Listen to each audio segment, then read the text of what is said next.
ભરૂચ જિલ્લાના ઉમરલા શ્રી કે.આર. પટેલ વિદ્યા મંદિર ખાતે પરીક્ષા એક ઉત્સવ કાર્યક્રમનું આયોજન કરવામાં આવ્યું હતું। ભરૂચ જિલ્લાના ઝઘડિયા તાલુકાના ઉમરલા સ્થિત શ્રી નૂતન શિક્ષણ સંઘ સંચાલિત શ્રી કે.આર. પટેલ વિદ્યા મંદિર ખાતે ગામના દોશી ચંચળબેન શંકરલાલ અને શંકરલાલ રણછોડદાસ દોશી ટ્રસ્ટ દ્વારા ધોરણ 9 થી 12ના વિદ્યાર્થીઓ માટે પરીક્ષા એક ઉત્સવ કાર્યક્રમનું આયોજન કરવામાં આવ્યું હતું। સૌપ્રથમ શાળાની દીકરીઓ દ્વારા જીવન અંજલિ થાજો પ્રાર્થના દ્વારા કાર્યક્રમની શરૂઆત કરવામાં આવી હતી। ત્યારબાદ મોટિવેશનલ વક્તા દિનેશભાઈ સેવક દ્વારા વિદ્યાર્થીઓને પરીક્ષાનું મહત્વ સમજાવતા જીવનમાં કઈ રીતે સફળતા પ્રાપ્ત કરી પોતાના જીવનને ઉત્તમ બનાવવા માટે પ્રેરણાદાયી વક્તવ્ય આપ્યું હતું। આ પ્રસંગે શાળાના ચેરમેન જયંતિભાઈ દેસાઈએ શાળા પરિવાર તરફથી દિનેશભાઈ સેવક, દત્તુભાઈ, હેમંતભાઈ દોશી, ચંદ્રકાંતભાઈ દોશી, દેવેન્દ્રભાઈ દોશીનું સ્વાગત કર્યું હતું। સમગ્ર કાર્યક્રમનું સંચાલન શાળાના મદદનીશ શિક્ષક રમણભાઈએ કર્યું હતું। કાર્યક્રમના અંતે શાળાના આચાર્ય હેમંતકુમાર જોશીએ સમગ્ર કાર્યક્રમ માટે હૃદયપૂર્વક સમગ્ર શાળા પરિવાર તરફથી આભાર વ્યક્ત કર્યો હતો।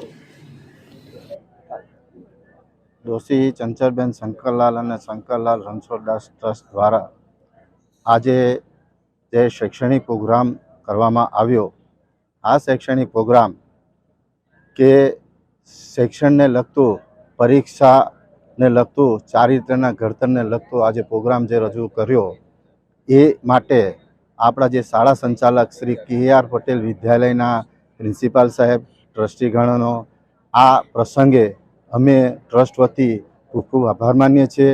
અને આ પ્રસંગની શોભારૂપે જે પધાર્યા એવા વક્તા શ્રી દિનેશભાઈ સેવક, જે આંતરરાષ્ટ્રીય ખ્યાતિનામ અને મોટિવેટર સ્પીચ તરીકે ઓળખાતા, એમણે આપણે આ સમય કાઢીને આપ્યો એ બદલ એમનો પણ અમે ખૂબ ખૂબ આભાર માનીએ છીએ અને શાળા પરિવારનો પણ ખૂબ ખૂબ આભાર માનીએ છીએ। ધન્યવાદ। આજે જે કાર્યક્રમ થયો હાજી, એના વિશે બી આજથી 7-8 વર્ષ પહેલાં દોશી સમાજમાં મુરબ્બી અને માનનીય અંબુબાઈના ટચમાં આવવાનું થયું। અત્યારે તો છે નહીં, પણ એમના વિચારો અને એ વિચારોને પકડીને અત્યારે જે વર્તમાન એમણે જે ટ્રસ્ટ બનાવ્યું છે, ચંચળબેન શંકરલાલ દોશી અને શંકરલાલ રણછોડદાસ દોશી, એ ટ્રસ્ટના ઉદ્દેશો કંઈક આવા મને લાગ્યા કે કોઈની આંખમાં આંસુ લૂછવાય સારી વાત છે, પણ આંસુ આવે જ નહીં એવો પ્રયત્ન કરવો એ શ્રેષ્ઠ વાત છે। કોઈને ભોજન આપવું ભૂખ્યાને એ સારી વાત છે, કોઈ ભૂખ્યો રહે જ નહીં એ એના કરતાં વધારે શ્રેષ્ઠ વસ્તુ છે। એમ કોઈને મદદ કરવી એ સારી વાત છે, પણ કોઈ એવો અક્ષમ રહેવો જ ન જોઈએ, કોઈ દુર્બળ રહેવો જ ન જોઈએ। આ 3-4 ઉદ્દેશો મેં જ્યારે આ ટ્રસ્ટના જોયા તો મારા અંગત મિત્ર, એટલે જેને કહી શકાય કે મારું હૃદયનો એક ભાગ જ કહી શકાય, હેમંત દોશી સાહેબનો મારા પર ફોન આવ્યો હતો કે દિનેશભાઈ આપણા બાળકો સાથે થોડી વાતો કરવાની છે। તો મને એવું લાગ્યું કે વડાપ્રધાન શ્રી અત્યારે જે ભારત માટે નહીં, વિશ્વના કલ્યાણ માટે જે 20-20 કલાક કામ કરે છે, તો કોઈ આજીવન ટક્યું નથી, ટકવાનું નથી, તો કાલે વડાપ્રધાનના સિદ્ધાંતો અને એમના કાર્યને આજ બાળકો આગળ લઈ જશે અને ભારતને ફરી વિશ્વગુરુ બનાવશે અને સ્વામી વિવેકાનંદ અને મહાત્મા ગાંધીના સ્વપ્નો સાકાર કરશે। તો હું તો એમાં જશ લેવા માટે આવ્યો છું, બાકી થવા વસ્તુ તો થવાની જ છે। આ જ સાહેબો કરશે, આ જ બાળકો કરશે અને આપના જેવા મીડિયાથી આટલું સરસ વસ્તુ ફેલાવે છે, એટલે સમાજમાં પણ આ ચેનલો એક સારું કામ કરે છે।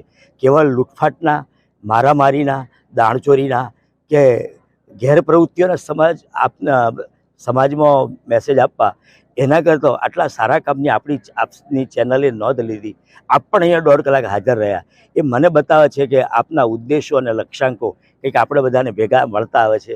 એના પરિપાક રૂપે આજે આપણે મળ્યાના એક 1.5 કલાકનો કાર્યક્રમ વિદ્યાર્થીઓ સાથે કર્યો, એટલે આ ટ્રસ્ટનો આભાર માનવો રહ્યો। એક ક્ષણનો સમય હોવા ન છતાં પણ આટલી મહેનત ટ્રસ્ટીઓ કરે છે, શ્રી હેમંતભાઈ, ચંદ્રકાંતભાઈ અને દેવેન્દ્રભાઈ અને હમણાં આપણે આવેલા દત્તુભાઈ સાહેબ, આ બધા આટલી સારી મહેનત કરે છે, તો હું તો યશભાગી થવા આવ્યો છું।